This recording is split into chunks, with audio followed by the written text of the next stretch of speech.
Hola.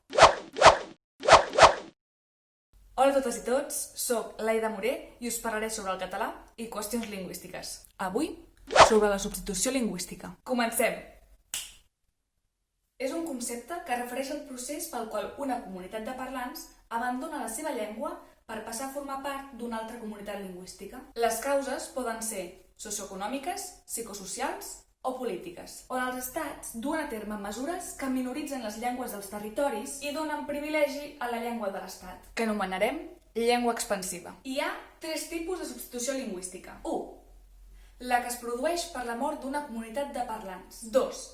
La que es produeix per proximitat i semblança entre dues llengües, en què una es fa dialecte en benefici de la llengua expansiva. 3.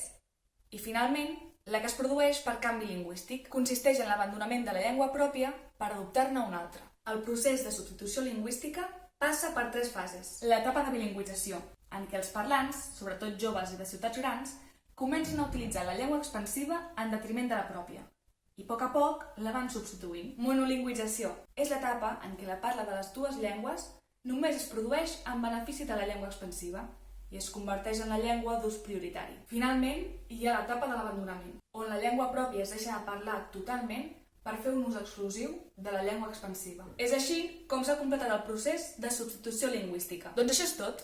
Espero que us hagi agradat i ens veiem al proper vídeo. Fem-ho en català!